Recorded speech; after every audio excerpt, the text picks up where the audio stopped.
Assalamualaikum warahmatullahi wabarakatuh. Hai para pencinta catur dan para caturmania, selamat datang kembali di Legenda Catur Dunia. Babak penyisihan grup leg kedua Video Grand Prix 2022 sudah selesai kawan. Sudah didapat 4 pemain yang lolos ke babak knockout atau babak semifinal. Antara lain Dimitri Andrikin dari grup atau pool A nanti langsung bertemu dengan Anish Giri dari pool B. Sedangkan Richard Rapport dari pool C nanti akan bertemu dengan MVL atau Maxime Lagravière dari grup D. Dan partai yang akan kita ulas ini atau yang kita coba rekap ini adalah partainya antara Dimitri Andrikin versus Edin Barcot di pool A tadi malam. Langsung kita ke atas papan. Pada game pertama mereka kawan, mereka bermain remis dan ini adalah game kedua mereka pada babak penyisihan di grup A ini.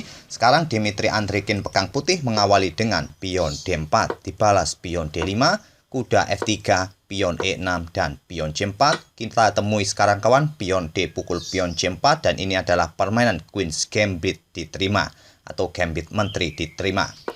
Pion E6 sebuah settingan yang solid untuk memperkuat bangunan pionnya, juga membuka diagonal petak terang untuk mengincar pion hitam kembali. Dan hitam atau Edin Barcot tidak mencoba membackup-nya dengan pion B kawan. Dia melanjutkan pengembangan kuda F6, gajah pukul pion, selanjutnya pion C5.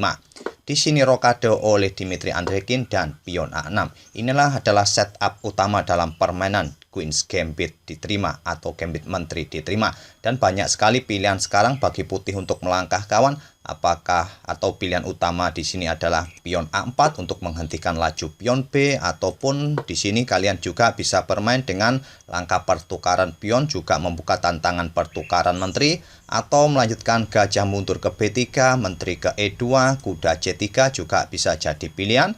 Di sini Andrikin kawan pada posisi ini memilih untuk melanjutkan pengembangan kuda B ke D2. Cukup aneh langkahnya, tapi juga masih ada beberapa game sebelumnya yang memainkan variasi seperti ini. Masih cukup standar permainannya kawan.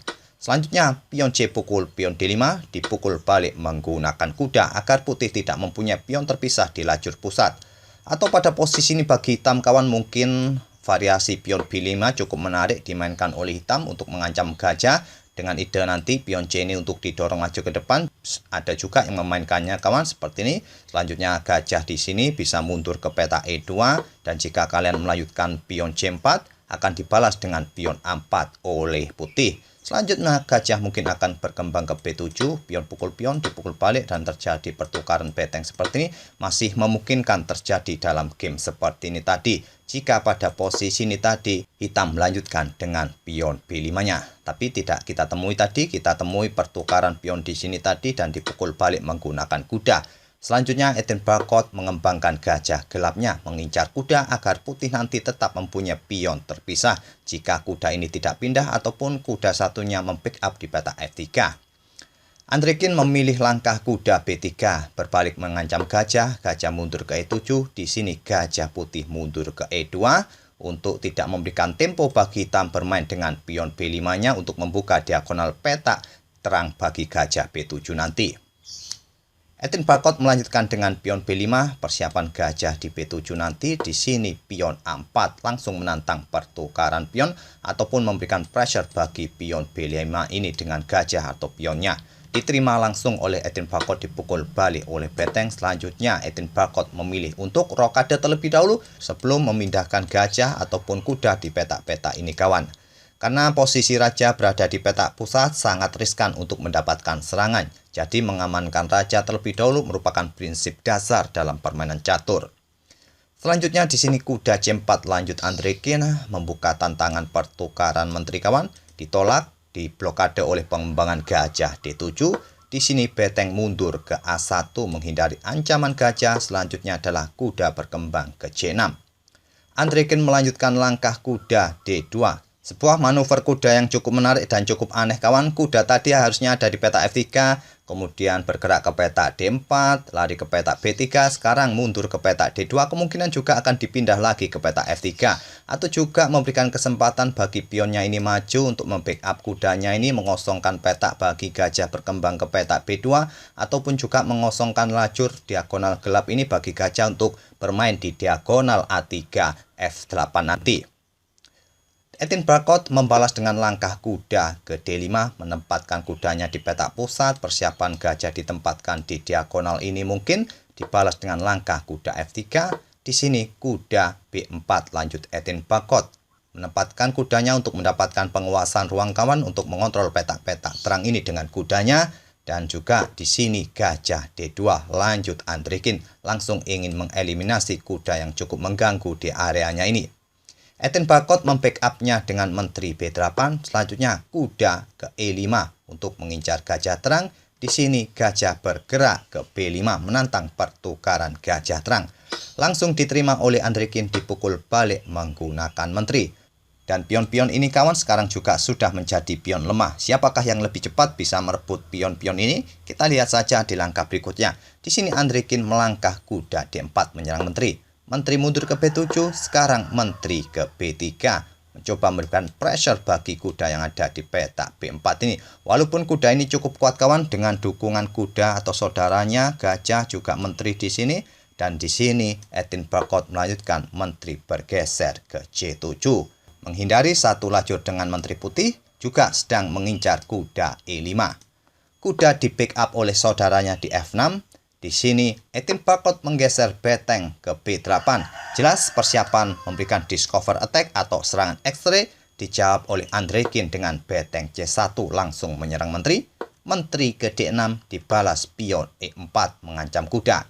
Mungkin langkah yang normal pada posisi kawan, kuda ini siap ditempatkan di petak F6, petak yang cukup bagus, petak yang aman bagi kuda. Tapi Etin Bakot memilih langkah yang lain, langkah yang menarik dengan langkah kuda ke C6, memberikan discover attack bagi menteri putih. Ini adalah momen-momen menarik kawan, momen yang cukup kritis bagi kedua pemain pada posisi ini. Silakan pause video ini untuk beberapa detik dan coba temukan langkah terbaik yang seharusnya bisa dimanfaatkan oleh putih pada posisi seperti ini. Jika kalian teliti untuk mengkalkulasinya, kalian akan mendapatkan satu perwira hitam nanti. Oke, apakah sudah ketemu kawan langkah terbaik yang bisa diambil oleh putih pada posisi seperti ini untuk memanfaatkan situasi ini untuk mendapatkan satu perwira hitam? Harusnya beteng pukul kuda ini merupakan pilihan utama kawan untuk menantang pertukaran menteri, sama-sama memberikan ancaman bagi menteri masing-masing. Dan kira-kira pada posisi ini apa yang harus dilakukan oleh hitam kawan? Apakah pukul beteng ini? Ini adalah langkah keliru kawan. Putih akan membalas pukul beteng hitam dengan tempo skak. Setelah dipukul balik, kalian akan kehilangan menteri dan juga memberikan ancaman garbuan di sini terhadap gajah, terhadap beteng. Kuda pun juga mendapatkan ancaman dari pion. Nanti malah hitam akan kehilangan dua perwira. Di sini kawan langkah terbaik adalah hitam melanjutkan dengan langkah beteng pukul menteri. Dan putih pun juga bisa pukul menteri hitam, gajah akan pukul balik beteng putih. Di sini putih bisa melanjutkan pukul kuda, gajah pukul kuda. Jika dilanjutkan seperti ini, hitung-hitungannya kawan putih akan unggul satu perwira di sini jika dilanjutkan seperti ini. Permainan pun masih cukup menarik dengan kekuatan dua beteng, tapi juga putih mempunyai 3 perwira seperti ini, masih cukup berimbang saya rasa.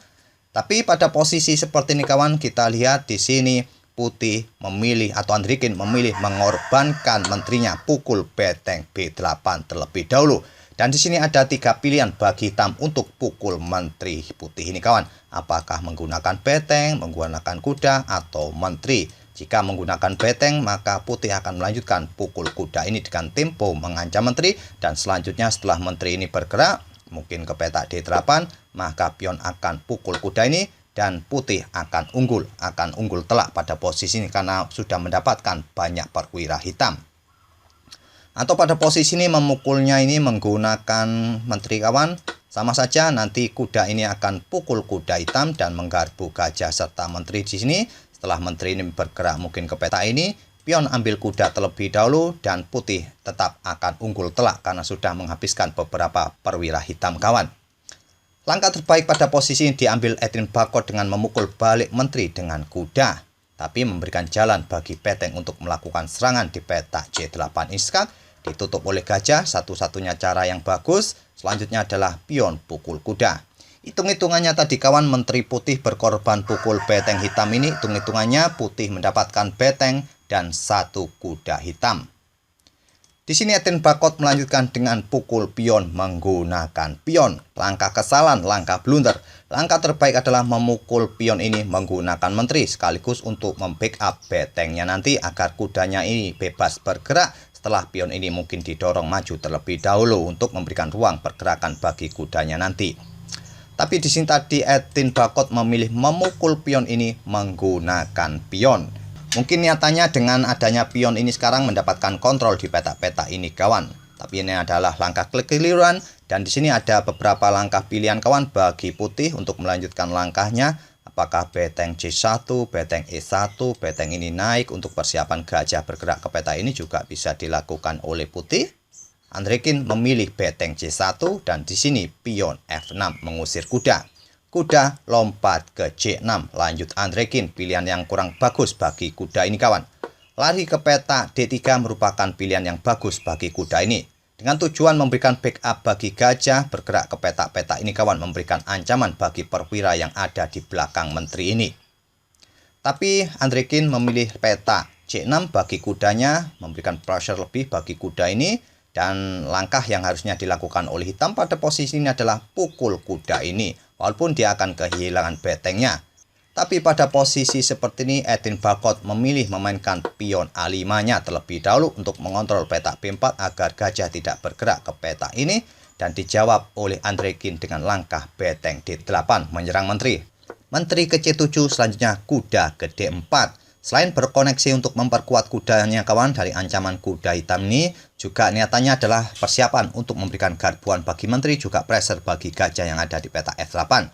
Ancaman ini diantisipasi oleh Bacot menteri B7 untuk memperkuat posisi beteng, dan apabila pada posisi ini sekarang kuda ini lompat ke peta E6, maka bisa diantisipasi dengan langkah kuda pukul kuda sekaligus membuka akses bagi beteng melindungi gajah F8-nya, dan hitam akan menang dengan variasi ini. Di sini Andrekin kawan tidak melangkahkan kudanya ke peta E6, dia pukul pion yang ada di peta A5 dan tidak akan berani dipukul balik oleh beteng hitam karena mendapatkan dukungan dari gajahnya. Di sini Bacot memilih pukul pion B2, mengancam kuda serta gajah. Kuda lompat ke B3, berkoneksi dengan kuda, memperkuat posisi beteng ataupun gajah. Dijawab dengan langkah raja bergerak untuk menghindari tekanan dari beteng putih. Selanjutnya di sini gajah F4 memberikan pressure bagi kuda di peta B8 ini. Dijawab dengan langkah gajah ke B4, sama-sama memberikan tekanan bagi kuda masing-masing. Di sini Andrekin menjawab dengan langkah beteng C7 skak yang merupakan langkah kekeliruan. Langkah terbaik beteng ini ambil pion di D5 ini kawan, tapi Andrekin memilih beteng C7 skak. Tentu saja raja bergerak ke G6 dan posisinya cukup aman sekarang.